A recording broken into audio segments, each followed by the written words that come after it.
Hola, bienvenidos a la clase de hoy. Hoy hablaremos sobre la discriminación lingüística. La discriminación lingüística ocurre porque las personas son tratadas de manera distinta a causa de su idioma nativo u otras características de su manera de hablar. Por eso ahora veremos el siguiente ejemplo. Desde niño aprendí que el quechua no era algo bueno. Mi mamá decía que no lo iba a usar en Lima y mi papá no me enseñó por vanidad, ya que él no aceptaba por ningún motivo que le digan serrano. Y en aquel tiempo la discriminación era muy dura para los migrantes, comenta José Cabero Torres, un comerciante originario de la región andina de Apurímac, que ahora trabaja en Lima. Existen dos tipos de discriminación lingüística. La primera es la discriminación por la región geográfica de nacimiento.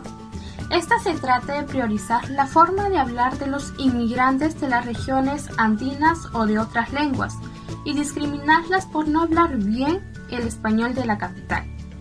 Como se sabe, en Perú hay 3 regiones: costa, sierra y selva, y los pobladores que residen en estas regiones tienen diferentes dialectos. A continuación, un ejemplo de discriminación por la región geográfica de nacimiento. Para esta ocasión, vamos a utilizar el caso de la señorita Nancy Rizoy, quien viene desde el Cusco hasta la ciudad de Lima para conseguir un puesto de trabajo.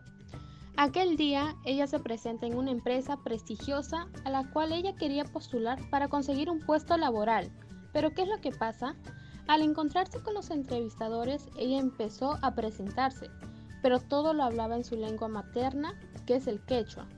Los entrevistadores no le entendían absolutamente nada de lo que Nancy decía y empezaron a burlarse y no querer escucharla más. Empezaron a ponerle etiquetas como serrana.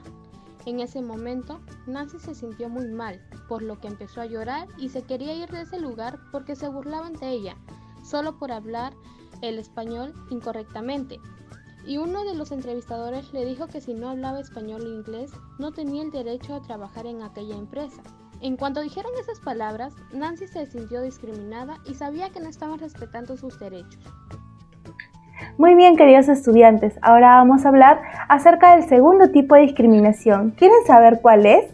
Se los voy a presentar a continuación y se trata de la discriminación intrínseca de los hablantes auténticos. Pero ustedes se preguntarán, ¿y de qué trata este tipo de discriminación o qué es?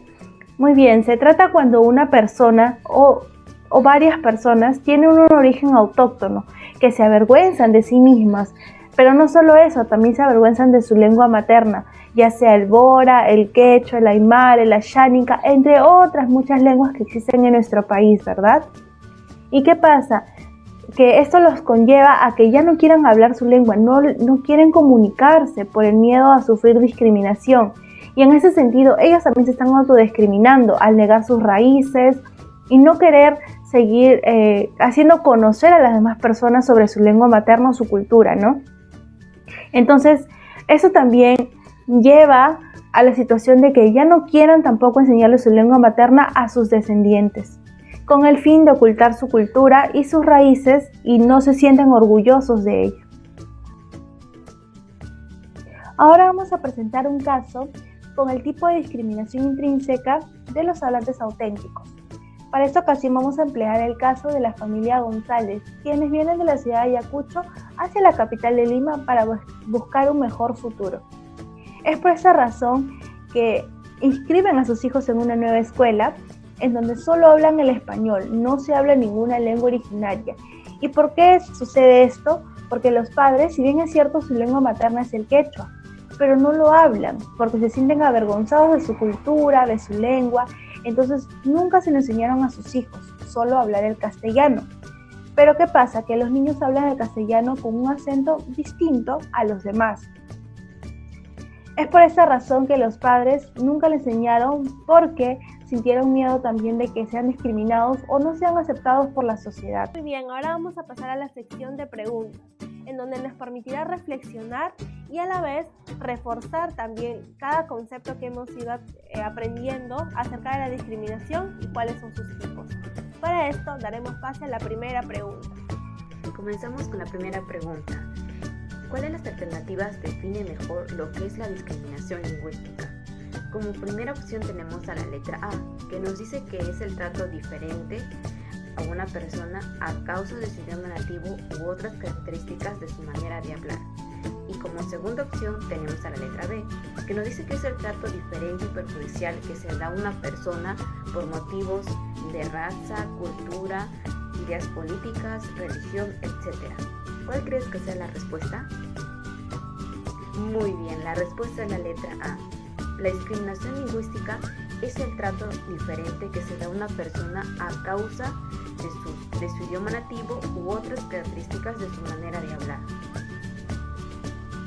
Ahora continuemos con una segunda pregunta. ¿Qué es la discriminación por la región geográfica de nacimiento? A. Es discriminar a las personas por su forma de vestir. B. Es cuando las personas se sienten avergonzadas a hablar en su lengua materna. Y C. Es discriminar a las personas inmigrantes de otra región por no hablar bien el español de la capital. ¿Cuál es la respuesta correcta? Sí, es la alternativa C. A continuación vamos con la tercera pregunta y la última, que nos dice: ¿creen que se deben valorar nuestras lenguas originarias? Sí, no, ¿por qué? Tenemos dos alternativas que se nos presentan a continuación y a modo de reflexión vamos a ver cuál es la correcta. La primera nos dice sí, porque es parte de nuestra identidad, nuestra cultura como país. Al contrario, debemos preservarla, valorarla y sentirnos orgullosos. ¿Y qué nos dice la alternativa B? Nos dice no, porque lo único correcto es hablar el castellano, ya que las lenguas de los pueblos indígenas no son adecuadas para las sociedades intelectuales. Entonces, ¿cuál es la respuesta correcta? Muy bien, la alternativa es la letra A. Muy bien, estimados estudiantes, hemos llegado a la parte final de nuestra explicación de un tema tan importante como es la discriminación lingüística. Muchas gracias.